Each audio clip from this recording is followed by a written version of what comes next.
الله الرحمن الرحيم نحمده ونصلي على رسوله الكريم أما بعد أعوذ بالله من الشيطان الرجيم بسم الله الرحمن الرحيم الله لا إله إلا هو الحي القيوم صدق الله العظيم.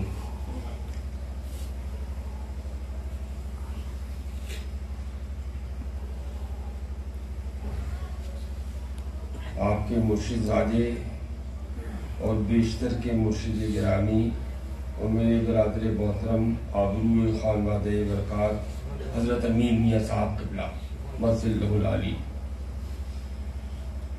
آپ سب کے چہیتے اور آپ سب کو چاہنے والے میرے برادر عزیز رفیق ملت سلموں، ممبر نور پر تشریف فرما علماء کرام، حفاظ کرام، شعراء اسلام، میرے بھائیوں کے بچوں اور میرے بچوں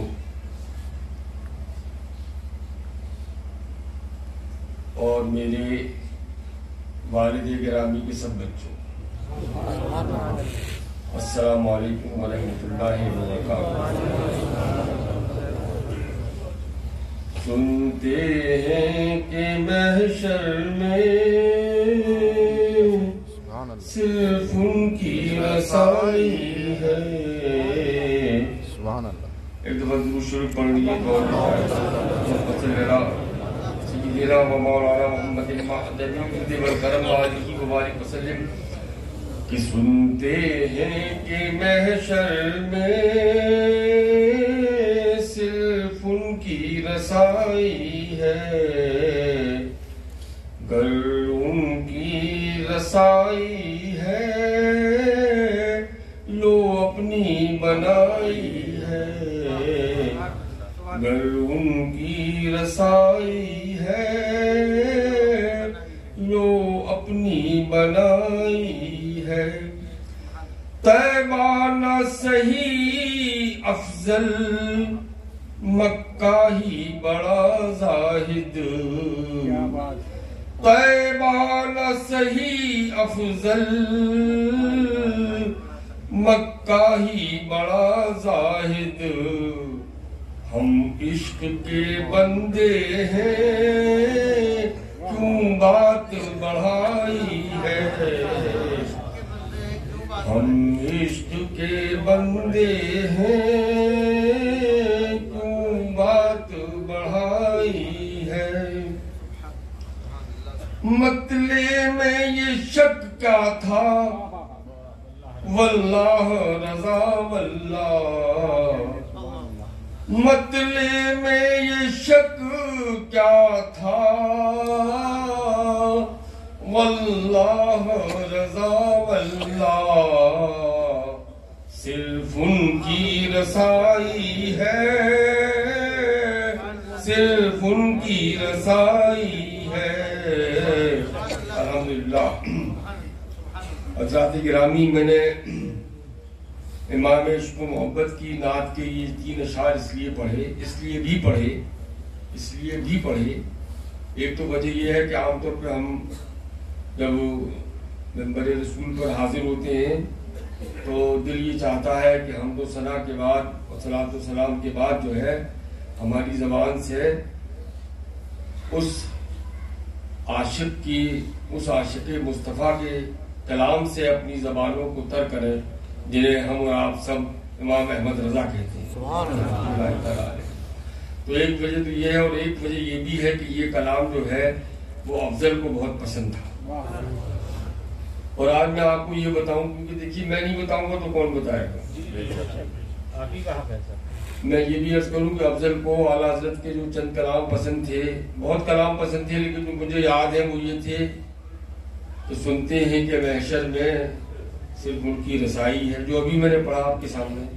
ایک کلام ان کو یہ بھی بہت پسند تھا جو یہاں پڑھا گیا، میرے خیال میں نجیب میاں نے خاص طور سے وہ پڑھوایا ہوگا کہ واہ کیا جود و کرم ہے، شہ بتا تیرا نہیں سنتا ہی نہیں مانگنے والا تیرا۔ افضل میاں کو یہ شعر تو بہت ہی پسند تھا کہ میں تو مالک ہی کہوں گا کہ ہو مالک کے حبیب، یعنی محبوب و محب میں نہیں میرا تیرا، یعنی محبوب و محب میں نہیں میرا تیرا۔ اور ان کو جو ہے وہ نعت بھی بہت پسند تھی، ان کے والد گرامی کو بہت پسند تھی کہ آنکھیں رو رو کے سجانے والے، جانے والے نہیں آنے والے، کوئی دن میں یہ سرا اجڑ ہے، ارے او چھاؤنی چھانے والے۔ یہ ان کو نعتیں بہت پسند تھیں۔ اور ایک نعت بھی بہت پسند تھی، کچھ پاٹھ ہم کچھ دھار ہم، وہ کل پڑھیے گا، کوشش کریے گا کسی بچے سے پڑھوانے کی انشاءاللہ تعالی۔ اور مصطفیٰ جان رحمت پر جو سلام ہے وہ بہت پسند تھا، اور ان کو وہ خود جب اپنے والد گرامی کا عرض کرتے تھے جہاں جہاں ان کی پوسٹنگ ہوتی تھی، مجھ سے اس وقت ترتیب کی امید مت رکھیے گا کہ میں کسی ترتیب سے بات کروں گا، نہ ترتیب کی فرصت ہے، نہ ترتیب کا یارہ ہے، نہ ترتیب کی ضرورت ہے، جو جیسا سمجھ میں آتا جا رہا ہے گفتگو کر رہا ہوں۔ جب اپنے والد محترم کا عرض کرایا کرتے تھے، فاتحہ کرایا کرتے تھے بڑے پیمانے پر، جہاں جہاں ان کی پوسٹنگ ہوتی تھی، اور حضور مفتی اعظم کا، اور ہمارے خالہ زاد بھائی گاما بھائی کا، اور میری والدہ محترمہ جن کے پہلو میں وہ سو رہے ہیں، ان چاروں کے فاتحے کو ضرور کرایا کرتے تھے۔ تو مصطفیٰ جان رحمت جو ہے وہ بہت لہک لہک کے پڑھا کرتے تھے، اور اکثر وہ اعلیٰ حضرت کی نعتیں پڑھ کر ٹیپ کر کے واٹس ایپ پر وائرل کیا کرتے تھے۔ میرے خیال میں بہت سو تک پہنچی ہوں گی وہ نعتیں۔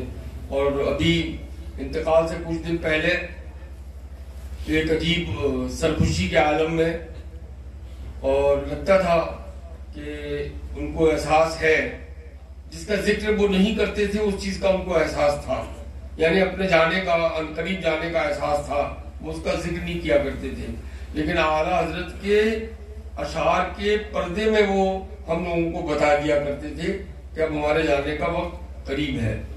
تو ایک تو یہ بات میں آپ سے عرض کرنا چاہتا تھا کہ ان کو اعلیٰ حضرت کی کون کون سی نعتیں سب سے زیادہ پسند تھیں۔ میں بھول جاؤں گا، اس لیے میں ایک جملہ جو ہے وہ آخر کے لیے نہیں، شروع میں ہی اس کو استعمال کر لیتا ہوں کہ میں صمیم قلب سے اپنے برادر محترم حضور امین ملت کی جانب سے، نجیب رفیق ملت کی جانب سے، اپنے تمام خاندان کی جانب سے، افضل میاں کے بچوں کی جانب سے، آپ تمامی حضرات کا، جو نہیں آ پائے اور جو اپنے اپنے گھروں پہ رک کر مختلف طریقوں سے ایصال ثواب کر رہے ہیں، ان سب کا میں صمیم قلب سے شکر گزار ہوں، سپاس گزار ہوں، اور ان کے لیے میں دعا کرتا ہوں کہ اللہ تعالیٰ ان کو جزائے خیر دارین میں عطا فرمائے۔ جب سے ان کی طبیعت خراب ہوئی اس کے بعد سے آپ سب چاہنے والوں نے، آپ سب محبت کرنے والوں نے ان کی صحت کی دعاؤں کا جو سلسلہ شروع کیا، اور اس کے بعد جب ان کا انتقال ہوا تو ان کی مغفرت کی دعاؤں کا اور ایصال ثواب کا جو سلسلہ شروع کیا، وہ بخدا آج تک رکا نہیں ہے، بے تکان مسلسل متواتر وہ سلسلہ جو ہے جاری ہے، اور کسی حد تک، بڑی حد تک ہم اس کو انشاءاللہ تعالیٰ اپنے اپنے طریقے سے جاری رکھیں گے۔ میں آپ سب کا بے حد ممنون و شکر گزار ہوں کہ آپ نے ہم سب لوگوں کے غموں میں ساتھ دیکھ کر ہم لوگوں کے غموں کو ہلکا کیا۔ اس میں کوئی شک نہیں کہ جب غموں میں ساتھ مل جاتا ہے تو غم چاہے ہلکا ہو یا نہ ہو، لیکن غم کا احساس ہلکا ہو جاتا ہے۔ تو اللہ تعالیٰ آپ کو اس تمام باتوں کے لیے جزائے خیر عطا فرمائے۔ ان کے بہت سے واقعات میں اس لیے نہیں سنانا چاہتا، حالانکہ سب سے زیادہ واقعات تو مجھے کو معلوم ہوں گے، لیکن میں اس لیے نہیں سنانا چاہتا کہ ان کے دوست اس دنیا میں بہت ہیں الحمدللہ، اور اکثر تو ہم اور آپ سب تک آواز آ رہی ہے، خوب آواز آ رہی ہے، ہم اور آپ اکثر جو ہے وہ دوستی کے بارے میں یہ شعر پڑھتے ہیں اور دوستی سے بدگمان ہوتے ہیں، دوستی کے بارے میں یہ شعر پڑھتے ہیں اور دوستی سے بدگمان ہوتے ہیں کہ دیکھا جو تیر کھا کے کمیگاہ کی طرف اپنے ہی دوستوں کی قطاریں نظر پڑی، یا ایک شاعر کا یہ بھی شعر ہے، شعیب صاحب میری اصلاح کر دیجیے گا اگر میں غلط پڑھ رہا ہوں، کہ دوستوں کو آزماتے جائیے دشمنوں سے پیار ہوتا جائے گا، دوستوں کو آزماتے جائیے دشمنوں سے پیار ہوتا جائے گا۔ ان اشعار کو پڑھ کر تو دوستی کے نام سے بیزاری ہونے لگی تھی، لیکن جب افضل کے دوستوں کو دیکھا تو دوستی کی قدروں پر پھر سے ایمان راسخ ہو گیا، پھر سے ایمان راسخ ہو گیا۔ اور ان کے دوست، چاہے وہ ان کے طالب علمی کے زمانے کے دوست ہوں، علی گڑھ کے زمانے کے دوست ہوں، یا جب وہ سروس میں آ گئے اس زمانے کے دوست ہوں، فہیم صاحب یہاں بیٹھے ہوئے ہیں، جناب ذاکر ربیع الرسول جو ہے وہ ان سے ہی ملاقات ہوگی، عارف صاحب جو ہے وہ بھی انشاءاللہ کل تشریف لائیں گے، ڈاکٹر عارف مستقیم۔ میں نام اس لیے لے رہا ہوں تاکہ میں نام ان سب دوستوں کے اس لیے لے رہا ہوں تاکہ ان کے بچے اور میرے بچے اور حضرت امین میاں کے بچے اور نجیب میاں کے بچے یہ سوچیں کہ ان کا چچا جو اب ظاہری طور سے دنیا سے پردہ کر کے چلا گیا، وہ ایک بڑی جائیداد چھوڑ کے گیا ہے، اس جائیداد میں پانی لگاتے رہنا، ان کے دوستوں کو یاد کرتے رہنا، ادب کے ساتھ اور محبت کے ساتھ سلام بھیجتے رہنا، تاکہ یہ سلسلہ جو ہے ان سے محبت کا سلسلہ جو ہے دراز رہے۔ نجم صاحب ہے سہسمان والے، ہمارے استاد اور ہمارے امین میاں صاحب قبلہ کے استاد نور صاحب کے صاحبزادے منظر ہیں، اور میں آج سارے نام نہیں لے پاؤں گا، میں کل انشاءاللہ تعالیٰ ان سب کے نام لوں گا تاکہ ہمارے بچوں کو ان کے نام یاد رہے۔ میں ذرا پریکٹیکل قسم کی بات کرنا چاہتا ہوں، یہ کہ ان سب دوستوں کو یاد رکھنا اور ان دوستوں سے رابطہ رکھنا، تاکہ یہ دوستی کا اور ان کی محبتوں کا سلسلہ، اور بلکہ تم لوگوں پر ان کی شفقتوں کا سلسلہ جو اب تک محبتوں کی شکل میں افضل کے ساتھ تھا، وہ کل شفقتوں کی شکل میں تمہارے ساتھ بنا رہے انشاءاللہ تعالیٰ۔ تو افضل کے دوستوں کو دیکھ کر ان کی دوستی پر ایمان راسخ ہو گیا۔ جیسے فہیم صاحب اب اس وقت سامنے بیٹھے ہیں تو منہ دیکھی بات ہو جائے گی، لیکن اللہ کا شکر یہ ہے، حالانکہ تھوڑی بات جو ہے وہ چہلوں کی محفل میں مزاح کا، لیکن افضل کو مزاح بھی اتنا پسند تھا، افضل کو مزاح بھی اتنا پسند تھا، اور ان کے اندر مزاح المومنین کی وہ حس تھی کہ بڑے بڑے مزاح نگار جو ہیں وہ اشرف کی افضل کی مزاح نگاری کا لوہا مانتے تھے۔ کل میرے پاس ایک بہت بڑے ادیب کا فون آیا، بہت بڑے ادیب کا فون، ان کا نام لینا اس وقت ضروری نہیں سمجھتا، ان کا فون آیا، میں سفر میں تھا، تو وہ ایسے سمجھ لیے کہ وہ کچھ لوگ آنکھوں سے روتے ہیں، وہ لفظوں سے رو رہے تھے، وہ یاد کر رہے تھے افضل کو۔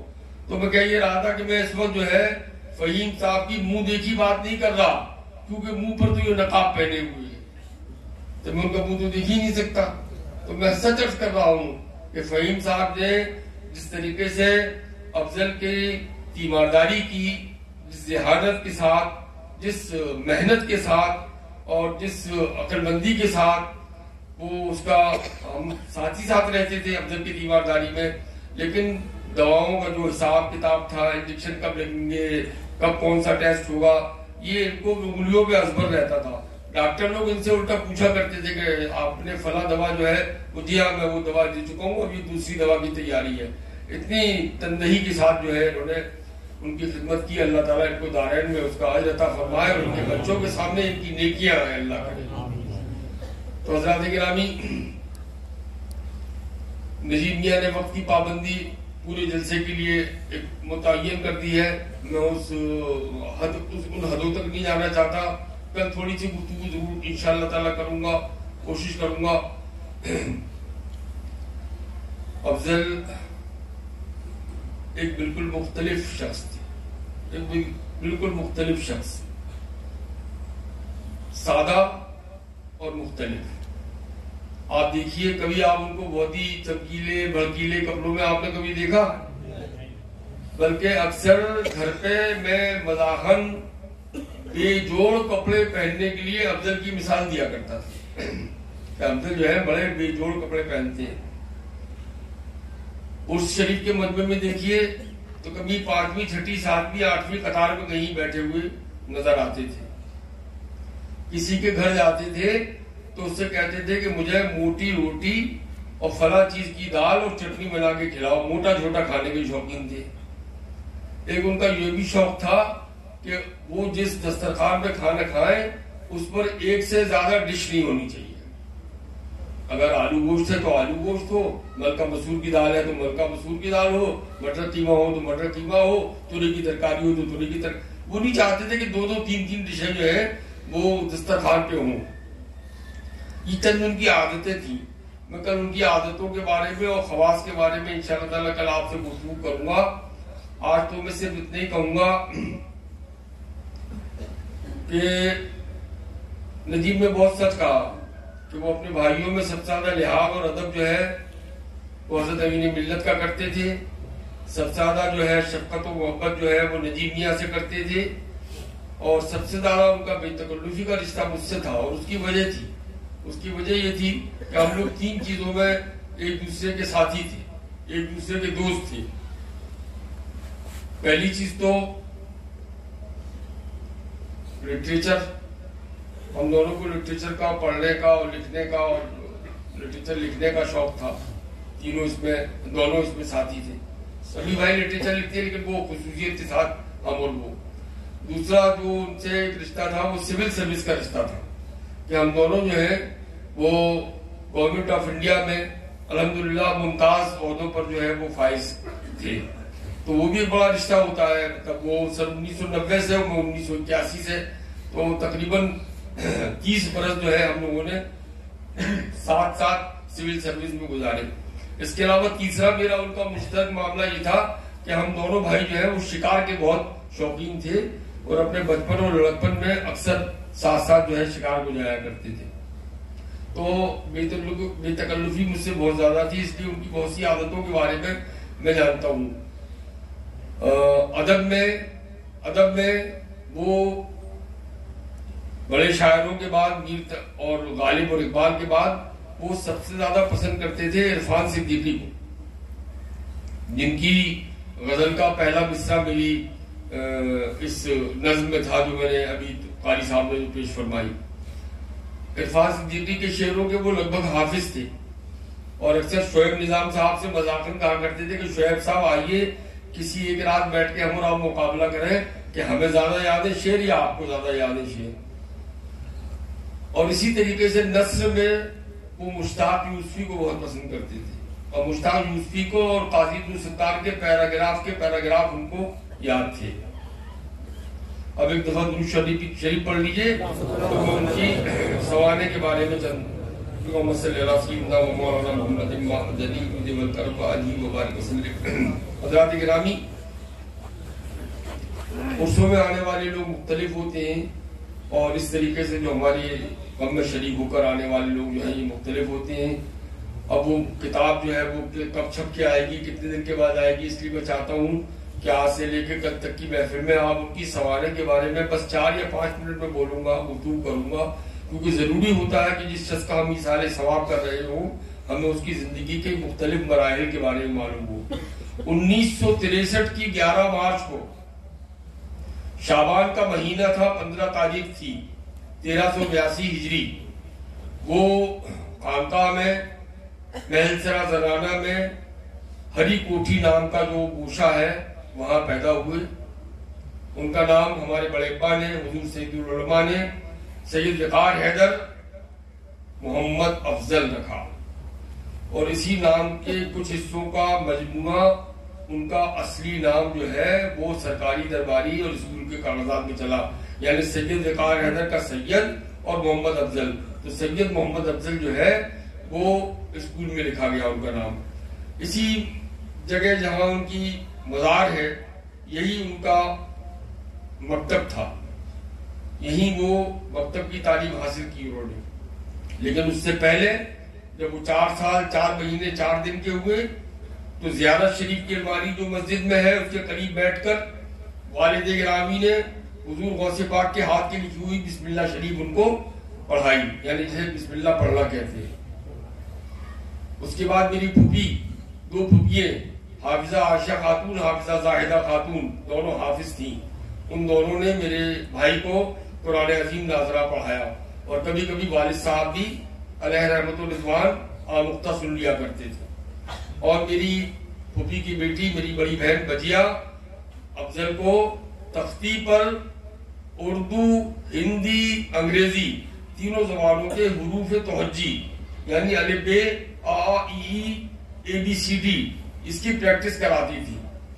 جب یہ سب پڑھ لیا تو مکتب میں آئے، اور مکتب میں آنے کے بعد یہاں پر ابتدائی اردو کی کتابیں پڑھی، قرآن عظیم کا ناظرہ مضبوط کیا، اور جو مخصوص دعائیں ہوتی ہیں روزمرہ کام آنے والی وہ دعائیں انہوں نے یاد کی یہاں پر، اور حساب کے بنیادی قاعدے ضرب، گھٹانا، تقسیم، جوڑ یہ سب سیکھی۔ اور یہاں پر اس وقت منشی نصیر الدین صاحب تھے اور ہمارے قاضی تمنا میاں صاحب تھے، وہ ان کے استاد تھے جتنا کہ مجھے یاد ہے، جیسا کہ مجھے یاد ہے۔ ممکن ہے کچھ تھوڑا بہت غلط سند یاد ہو تو اس کی تصحیح کبھی کر لوں گا۔ اب تک تو مجھے یہی یاد آ رہا ہے کہ وہاں پہ قاضی تمنا میاں صاحب تو ضرور تھے، اور منشی نصیر الدین صاحب تھے یا اس زمانے میں جا چکے تھے یہ مجھے اچھی طرح سے یاد نہیں ہے۔ پھر اس کے بعد ان کا داخلہ یہاں پر جواہر لال اسکول میں ہو گیا، جہاں پر ٹاٹ اور پٹی پہ بیٹھ کر ان کے بڑے بھائی یعنی میں نے بھی پڑھا تھا اسی اسکول میں، اور انہوں نے بھی تعلیم حاصل کی۔ 5واں کرنے کے بعد 6 درجے میں ان کا نام بھی منا لال گلزاری لال ہندو مسلم انٹر کالج میں لکھا گیا، جہاں ہم نے بھی پڑھا، ابھی حضور امین ملت نے ہی پڑھا، رفیق ملت نے ہی پڑھا، ہمارے چیئرمین صاحب بیٹھے پرویز صاحب انہوں نے ہی پڑھا۔ مطلب یہ کہ زیادہ تر بچوں نے یہیں پر ہی تعلیم حاصل کی، اور 10واں کر کے وہ یہاں سے سیدھے علی گڑھ مسلم یونیورسٹی گئے، اور علی گڑھ مسلم یونیورسٹی سے انہوں نے پری یونیورسٹی کیا، بی اے آنرز کیا، LLB کیا، پھر LLM کیا، اور اس کے بعد سول سروس کا امتحان دے کر سلیکٹ ہو کر IPS میں مدھیہ پردیش کیڈر میں چلے گئے۔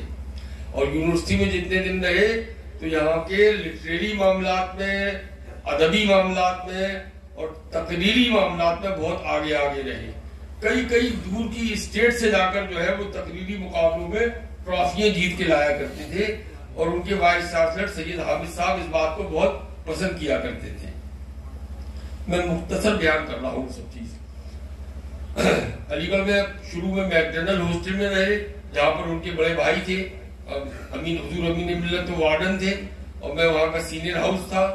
لیکن تھوڑی دیر انہوں نے دیکھا کہ یہاں پر 2 بڑے بھائی ہیں، تو برابر میں آفتاب ہاسٹل میں چلے گئے، اور آفتاب ہاسٹل میں وہ برسوں رہے۔ اور آفتاب ہاسٹل جو ہے علی گڑھ کا سب سے شریف ہاسٹل مانا جاتا ہے، کہ وہاں عام طور پر اچھی پڑھائی کرنے والے بچے ہی رہتے ہیں۔ یونیورسٹی میں وہ یونیورسٹی لٹریری کلب کے، مرکزی یونیورسٹی لٹریری کلب کے سیکریٹری بھی رہے۔ مدھیہ پردیش جب گئے تو ڈبرا میں، ساگر میں، گوالیر میں، چھترپور میں اور بھوپال میں یہاں پر ملازمتیں کی۔ کئی SP رہے، کئی SSP رہے، کئی DIG رہے، چنبل کے IG رہے۔ اس کے بعد پھر اور ان کا عہدہ بڑھا تو ایڈیشنل ڈائریکٹر جنرل بنے وہ ویلفیئر کے، اور اس زمانے میں انہوں نے پولیس ویلفیئر کے اتنے کام کیے کہ ان کے زمانے کے پہلے اور ان کے زمانے کے بعد کسی نے اتنے کام نہیں کیے جتنے انہوں نے ویلفیئر کے کام کیے۔ اسی طریقے سے وہ بعد میں سب سے آخری پوسٹنگ جو تھی ان کی وہ تھی جو جن جرموں کا تعلق مالی معاملات سے ہوتا ہے ان کی سرگوبی کے لیے جو محکمہ بنایا جاتا ہے اس کے وہ ایڈیشنل ڈائریکٹر جنرل تھی۔ اور اس بیچ میں وہ 2 یونیورسٹیوں میں یعنی علی گڑھ مسلم یونیورسٹی میں اور جامعہ ملیہ میں رجسٹرار کے عہدے پہ فائز رہے، اور یہاں انہوں نے بڑے عمدہ بڑے نیک کام کیے۔ میں آپ کو بتاؤں ایک واقعے کا حوالہ دیتا ہوں، بس ایک بات کا حوالہ دیتا ہوں، اس سے آپ اندازہ کر سکتے ہیں کہ ان کے دل میں کیسا دوسروں کے لیے سوچ تھا۔ جب وہ علی گڑھ میں گئے تو حامد انصاری صاحب وہاں پر وائس چانسلر تھے، وہی حامد انصاری صاحب جو بعد میں ہندوستان کے وائس پریزیڈنٹ آف انڈیا بنے۔ تو انہوں نے حامد صاحب سے کہا کہ حامد صاحب، وائس چانسلر صاحب، جن لوگوں کا انتقال ہو جاتا ہے ان کے بچوں کو نوکری دینے کا، اگر وہ سروس کے دوران میں انتقال کرتے ہیں تو سروس دینے کا ایک قانون ہے، اس قانون پر مجھے لگتا ہے عمل نہیں ہوا، کیونکہ میں نے فائل دیکھی، کافی موٹی فائل وہاں پہ رکھی ہوئی ہے۔ تو حامد انصاری صاحب نے کہا کہ میں تو جانتا نہیں، میں تو خود بھی نیا آیا ہوں، آپ دیکھیے اور اس فائل کو پروسیس کیجئے۔ تو انہوں نے کہا کہ آپ پہلے اپروو کر دیجئے کہ میں جتنے بھی لوگ مر چکے ہیں اپنے دوران سروس ان کے بچوں کو جو حق پہنچتا تھا وہ میں حق ان کو دے سکوں، آپ اپروو کر دیجئے۔ تو انہوں نے پہلے فائل اپروو کرائی اور اس کے بعد پھر پروسیس کیا، تو انہوں نے تقریباً 100 کے قریب ایسی نوکریاں تھی، 100 کے قریب اور انہوں نے تمام اپائنٹمنٹ لیٹر چھپوائے، سائن کیے، وائس چانسلر کو دکھلائے، ایک دفعہ ان کے دستخط اور لیے، اور اس کے بعد اپنے آفس میں آ کے بیٹھ گئے اور اپنے ڈرائیور سے کہا کہ گاڑی نکالو، ان سب کو لفافوں میں بند کر کے میں خود ایک ایک آدمی کے گھر جاؤں گا اور اس کو میں یہ لفافہ دوں گا۔ تو انہوں نے صاحب آپ کو اس کی کیا ضرورت ہے، جو ڈاک کا انتظام ہے اس کے حساب سے بھیجیے۔ کہہ لیں کہ ڈاک کا انتظام نہیں، اس میں مجھے خطرہ یہ ہے کہ جب 20-20 سال کے بعد ان کے پاس نوکری کا پروانہ پہنچے گا تو جو بھی لے کر جائے گا وہ ان سے کچھ نہ کچھ لے کے آئے گا۔ یہ میں نہیں چاہتا کہ کوئی لے کے جائے کہ ہم تمہاری نوکری لے کے آئے، لاؤ 50,000، لاؤ 20,000۔ نتیجہ یہ ہوا کہ 2-3 دن تک وہ رات کے 1-1 بجے تک جو ہے وہ لفافے بانٹتے رہے، اور جہاں جاتے ہیں دروازہ کھٹکھٹایا، کوئی نکلا، کبھی عورت نکلی کبھی مرد نکلا، ان کا کہ آپ کا بچہ فلاں ہے، ان کا ہاں ہے، ان کا وہ اتنا بڑا ہو چکا ہے کہ ہو چکا ہے، تو یہ اس کی نوکری کا یہ لفافہ ہے، کل سے اس کو نوکری جوائن کرنے بھیج دیجیے۔ لوگوں کی آنکھوں میں آنسو آ گئے، کیونکہ بالکل یہ چھپر پھاڑ کے ملا ان کو، ان لوگوں کو۔ تو یہ تو میں نے آپ کو صرف ایک واقعہ بتایا۔ جو وہاں پہ درجۂ چہاروں کے لوگ ہوتے ہیں، یعنی جن کو ہم اپنی زبان میں چپراسی کہتے ہیں، ان کی بڑی تعداد ہوتی ہے، ہزاروں کی تعداد میں ہوتے ہیں، ان کی سروس کی فلاح و بہبود کے انہوں نے وہاں بہت کام کیے، اور وہ سب لوگ آج ان کو بہت یاد کرتے ہیں۔ اسلامی مدرسوں کے بچوں کی ڈگری کو بڑی یونیورسٹیوں میں قبول کرانا اور وہاں ان کی بنیاد پہ داخلہ دلانا، یعنی مولوی عالم کر کے اور مولوی فاضل کر کے وہاں داخلہ مل جائے، اس کام میں جو ہے افضل نے بنیادی کام ادا کیا، اور آج اسی کا نتیجہ ہے کہ علی گڑھ مسلم یونیورسٹی میں اور جامعہ ملیہ میں دونوں جگہوں پر جو ہے ہمارے مدارس اسلامیہ کے بچے جو ہیں وہ بہت شان کے ساتھ جاتے ہیں اور ان کو داخلہ ملتا ہے، وہاں ایم اے کرتے ہیں، پی ایچ ڈی کرتے ہیں، اور کچھ بچے تو وہیں پر استاد بھی ہو جاتے ہیں۔ وہ اکثر محفلوں میں کہا کرتے تھے کہ ہمارے جامعات کے اور ہمارے مدارس کے بچے جو ہیں وہ محنت کرنے میں اور چیزوں کو یاد رکھنے میں اتنے مشاق ہوتے ہیں کہ وہ کسی بھی کلاس میں چلے جائیں تو وہ دوسرے کے مقابلے میں ممتاز بن کے دکھلائیں گے۔ تو الحمدللہ ان تمام لوگوں کو افضل کی روح کا شکریہ ادا کرنا چاہیے، وہ تمام لوگ جو مدارس اسلامیہ سے ڈگری لے کے گئے اور جو براہ راست یونیورسٹیوں میں جن کے داخلے ہوئے، کیونکہ یہ رول انہیں کی مدد سے اور انہیں کی کوششوں سے بنا تھا۔ تو ایسے اتنے واقعات ہیں، کس کس واقعی کا آپ کے سامنے ذکر کروں، بس ایک بات ضرور کہوں گا، صلاۃ و سلام بھی ہونا ہے، حضرت امین میاں کا تقرب بھی حاصل کرنا ہے، ایک بات اور کہوں گا کہ ان کو ایک شوق اور بھی تھا، ایک شوق ان کو یہ بھی تھا کہ وہ رشتوں کو قائم کرانے میں بہت شوق اور ذوق رکھتی تھی، ہر قسم کے رشتوں کو قائم کرانے میں۔ ایک تو ہوتا ہے کہ لڑکا اور لڑکی کو میاں بیوی والے رشتے میں باندھ دینا، اور دوسرے یہ بھی دیکھتے تھے کہ اگر جو ہے دو لوگوں میں جو ہے آپس میں جو ہے وہ ناچاکی ہے تو وہ ان رشتوں کو بھی جو ہے مضبوط کرا دیا کرتے تھے، لوگوں کو ملا دیا کرتے تھے، آپس میں ملا دیا کرتے تھے۔ اور شادی کرانے کا تو ان کو اتنا شوق تھا کہ ہم سب لوگ کبھی کبھی ان سے ہنس کے بھی کہتے تھے کہ تمہیں شادی کرانے کا بہت شوق ہے۔ ہر مذہب کا اور ہر نسل کا اور ہر برادری کا ان کے پاس کوئی نہ کوئی رشتہ جیب میں رہتا تھا، اور آپ کو یہ جان کر حیرت ہوگی کہ جو بچیوں کے اور بچوں کے پیرنٹس تھے، ماں باپ تھے، وہ اکثر جو ہے افضل میاں سے کہا کرتے تھے کہ افضل میاں اب بچی بڑی ہو گئی ہے، اس کے رشتے کا انتظام کیجیے، تو وہ اس کے لیے رشتے کو، ان کے پاس لڑکے کا بھی کوئی نہ کوئی رشتہ ہوتا تھا، کٹاپٹ کرا دیتے تھے، اور سمجھ لیجیے کہ انہیں 10 دن بھی نہیں لگتے تھے رشتے کو کرانے میں اور شادی کرانے میں۔ یہ خاص ان کے اندر وصف تھا، اور میں اگر مبالغہ نہیں کر رہا اور یقیناً نہیں کر رہا تو ان کی نظر میں ایک ایک وقت میں کم سے کم 100 رشتے رہا کرتے ہیں، مختلف کمیونٹیز کے اور مختلف مذاہب کے اور مختلف لوگوں کے اور مختلف برادریوں کے، اور وہ رشتے کرایا کرتے تھے۔ بعض محفلوں میں وہ خود بھی جایا کرتے تھے، ان شادیوں میں شرکت کیا کرتے تھے۔ تو میں نے پوچھا ایک دفعہ، میں نے کہا تمہیں رشتے کرانے کا اتنا شوق کیوں ہے اتنا شوق؟ کہنے لگے مجھے شوق اتنا نہیں ہے جتنی ضرورت ہے اس بات کی۔ کہتے تھے کہ جو رشتے ہوتے ہیں وہ میری بات پر دونوں کو اعتبار آ جاتا ہے، میری بات پہ لڑکی والے کو بھی اعتبار آیا تھا کہ میں اچھا لڑکا دلوا رہا ہوں، تو لڑکے والوں کو بھی اچھا اعتبار آیا تھا کہ میں اچھی لڑکی دلوا رہا ہوں۔ ادر وائز جو ہے وہ اسی کھوج بین میں جو ہے وہ ایک دوسرے کے ہاتھ سے اچھے رشتے نکل جاتے ہیں. تو جہاں اچھے رشتے ہوتے ہیں میں وہاں کوشش کر کے کراتا ہوں. تو ایک یہ بھی خوبی ان کی تھی. مجھے امید ہے کہ جو میں نے باتیں بتائی ان میں آپ کو ان کے بارے میں کچھ نئی باتیں ملی ہوں گی. ذات گرامی، افضل کے سلسلے میں تو میں بولوں تو فجر کا وقت ہو جائے. بہرحال میں صرف اتنا ہی کہوں گا کہ جو ان کے جانے کا جو غم ہوا ہے وہ جیسا غم ان کے بھائیوں اور بچوں کو ہوا ہوگا وہ بھلا کسی کو کیوں ہوگا. اور جیسی ہمارے غم سے آپ کو تکلیف ہوئی ہے ویسی تکلیف بھی بھلا کسی کو کیوں ہوئی ہوگی. تو ہم اور آپ جو ہے ان کے غم میں برابر کے شریک ہیں. اللہ تعالیٰ ہمیں اور آپ کو سب کو اس بات کی توفیق و طاقت دے کہ ہم افضل میاں کی چھوڑی ہوئی میراث کو، یعنی ان کی چند اچھی عادتوں میں سے کسی ایک اچھی عادت کو پکڑ لیں. کل میں ذرا تفصیل سے ذکر کروں گا.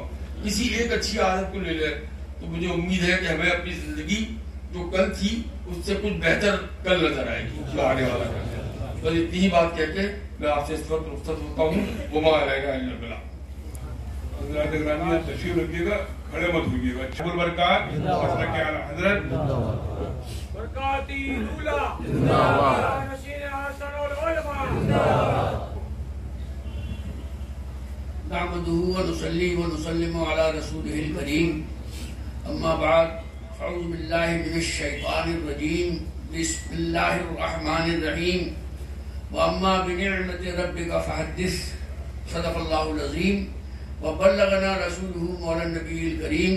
ان الله وملائكته يصلون على النبي يا ايها الذين امنوا صلوا عليه وسلموا تسليما. اللهم صل على سيدنا مولانا محمد وعلى آل سیدنا مولانا محمد مبارک وسلم. برادران عزیز، ممبر رسول پر جل افروز حضرات، محترم بزرگوں، عزیز ساتھیوں، نوجوان دوستوں اور پیارے بچوں، آپ سب افضل کے فاتح تحلم میں شرکت کرنے کے لیے تشریف لائے. میں اپنے طرف سے اور اپنے تمام بھائیوں کی طرف سے اور افضل کے بچوں کی طرف سے آپ سب کا تہہ دل سے ممنون ہوں. اللہ تعالیٰ ہمارے اور آپ کے اوپر اپنا خصوصی کرم فرمائے. انشاءاللہ کچھ باتیں، ظاہر ہے میں اشرف سے 3.5 سال بڑا ہوں، بہت سی باتیں ایسی ہیں جو صرف مجھے ہی پتا ہے. کل انشاءاللہ میں بتاؤں گا. اب یقین جانے جو باتیں یہاں کہی گئی، چاہے وہ فہیم صاحب نے کہی ہوں یا اشرف نے کہی ہوں یا نجیب نے کہی ہوں، اس میں بالکل اتنا سا بھی مبالغہ نہیں ہے. جہاں جہاں انہوں نے سروس کی وہاں کے لوگ آج تک اس بات کے گواہ ہیں. ایک دفعہ ایک خاتون مدھیہ پردیش کی مکھ منتری تھی، بڑی مشہور خاتون. تو وہ میڈم کہہ کے جب انہیں بلاتے تھے تو ایک دن انہوں نے کہا کہ آپ مجھے میڈم نہ کہا کریے. خیر پھر وہ چلی گئی تو دوسرے مکھ منتری آ گئے. تو ایک منتری جی کے 15-20 لوگ سٹے میں پکڑے گئے. تو افضل نے لا کے سب کو حوالات میں بند کر دیا. تو منتری جی کا فون آیا، کہنے لگے افضل صاحب آپ کو پتا ہے کہ آپ میڈم کی حکومت نہیں ہے. تو افضل نے ان سے کہا منتری جی آپ کو پتا ہے کہ سٹے کا قانون ابھی تک وہی ہے جو اب سے 10 سال پہلے تھا. تو الحمدللہ اللہ کے شیروں کو آتی نہیں روبائی، آئین جوان مردی حق گوئی و بے باکی. اللہ کے شیروں کو آتی نہیں روبائی. میں نے 10 دفعہ دیکھا افضل نے کبھی کمپرومائز نہیں کیا کسی غلط بات سے. غلط ہے تو غلط ہے، چاہے وہ امین کرے تو غلط ہے اور کلو خاں کرے تو غلط ہے. غلط بات تو غلط ہی ہے. اب کیا بتائیں، نجیب نے بتایا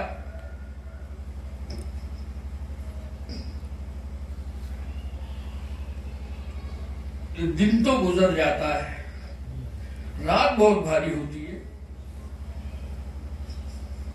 اگر 1-2 بجے رات کے آنکھ کھل جائے تو پھر فجر کی اذان تک کھلی رہتی ہے آنکھ. اس بات کی دعا کیجیے گا کہ اللہ تعالیٰ ہم سب کو صبر نہیں بلکہ صبر جمیل عطا فرمائے. صبر جمیل کے لیے دعا کریے گا. اور ظاہر ہے کہ گھر میں جو مینا اور طوطے پلے ہوتے ہیں ان کو آدمی مہینوں نہیں بلا پاتا. یہ تو ماجایا بھائی تھا. اللہ تعالیٰ ان کے گناہوں کو معاف فرمائے اور ان کے درجات بلند فرمائے. اب میں فاتحہ عرض کروں. اعوذ باللہ من الشیطان الرجیم. بسم اللہ الرحمن الرحیم. قل یا ایھا الکافرون لا اعبد ما تعبدون ولا انتم عابدون ما اعبد ولا انا عابد ما عبدتم ولا انتم عابدون ما اعبد لکم دینکم ولی دین.